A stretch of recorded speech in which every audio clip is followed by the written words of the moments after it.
बेसहारा महिलाओं बच्चों का भला होना चाहिए था। और आज ईमानदारी से उसका उपयोग हुआ होता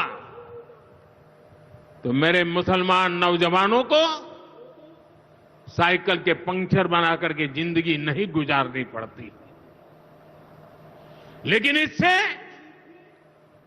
मुट्ठी भर भू माफिया का ही भला हुआ। पसमानदा मुस्लिम इस समाज को कोई फायदा नहीं हुआ।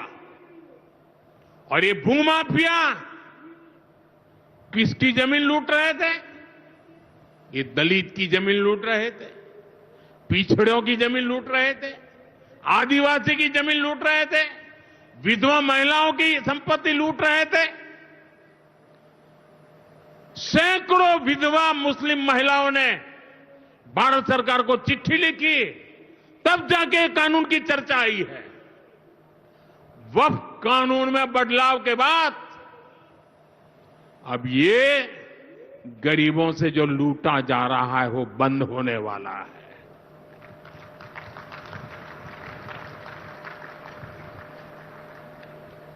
और सबसे बड़ी बात, हमने एक बहुत बड़ा जिम्मेदारीपूर्ण महत्वपूर्ण काम किया है।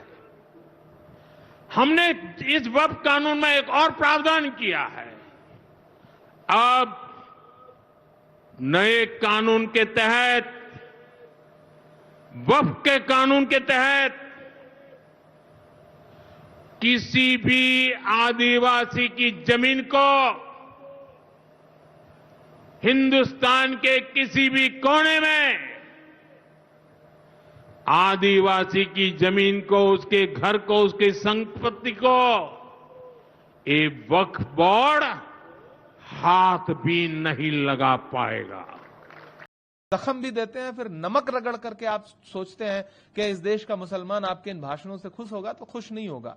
ये प्रधानमंत्री की गरिमा के अनुरूप का भाषण नहीं। और कांग्रेस पे आप तांज कर रहे हैं तो आप इतिहास उठा के देख लीजिए, हकीम अजमल खान से लेकर के और मौलाना आजाद तक आपको इतिहास समझ में आ जाएगा।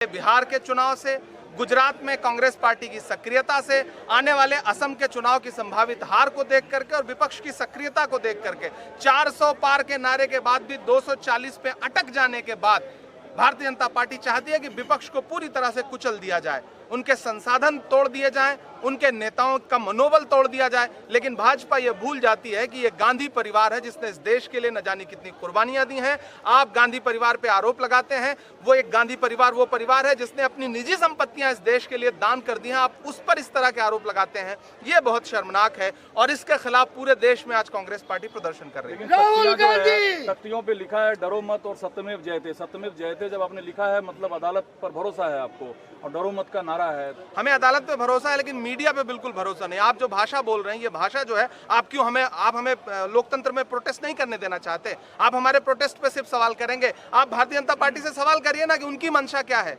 गुजरात में अधिवेशन होता है, तुरंत चार्जशीट दाखिल हो जाती है, जिसका कहीं दूर दूर तक कोई नाम नहीं था। आप 55 घंटे बुला करके पूछताछ करते हैं।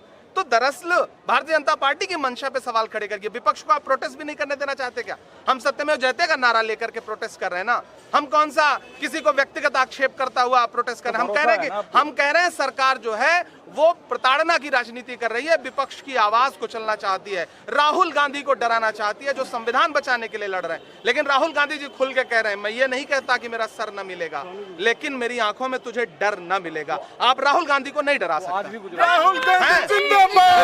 राहुल गांधी जी गुजरात में है और मिशन गुजरात अधिवेशन।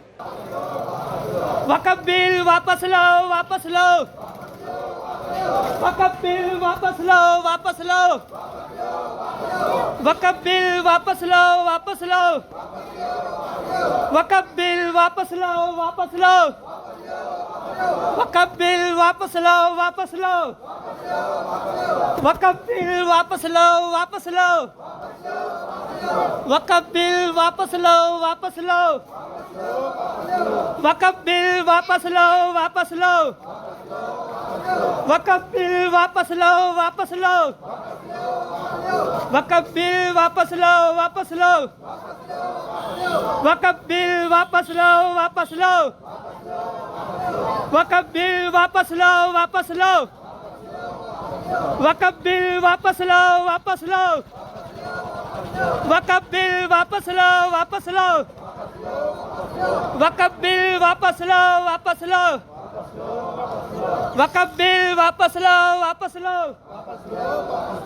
वक़्फ़ बिल वापस लो, वापस लो। वक़्फ़ बिल वापस लो, वापस लो। वक़्फ़ बिल वापस लो, वापस लो। वक़्फ़ बिल वापस लो, वापस लो। वक़्फ़ बिल वापस लो, वापस लो। और आपसे नफरत के सब रूठी थी वो ललकार किसकी थी, जो नफरत के सब रूठी थी वो ललकार किसकी थी, हमारे खून को प्यासी थी वो तलवार किसकी थी, हमारे खून को प्यासी थी वो तलवार किसकी थी, हमारी गर्दने मत काटिए बस ये बता दीजिए, यहाँ से वहां तक एक एक हाथ हवा में उठे, मैं कसम देता हूँ अगले मिसरे पर, हमारी गर्दने मत काटिए बस ये बता दीजिए, जिसे तुम पहन कर भागे थे वो सलवार किसकी थी, जिसे तुम पहन कर भागे थे वो सलवार किसकी थी। तो लगना चाहिए कि आप बिल्कुल सुनना चाह रहे, थोड़ा सा बेदारी और दिखाई है। जो नफरत के सबब उठी थी वो ललकार किसकी थी, हमारे खून को प्यासी थी वो तलवार किसकी थी, हमारी गर्दने मत काटिए बस ये बता दीजिए, जिसे तुम पहन कर भागे थे वो सलवार किसकी थी, जिसे तुम पहन कर भागे थे वो सलवार किसकी थी। चार मिसरे और बोलता हूँ साहब, और आपसे दुआएं मांगता हूँ, ये कौन लोग निकल आए हैं साहब जो ये तय करेंगे कि आपको क्या पहनना है।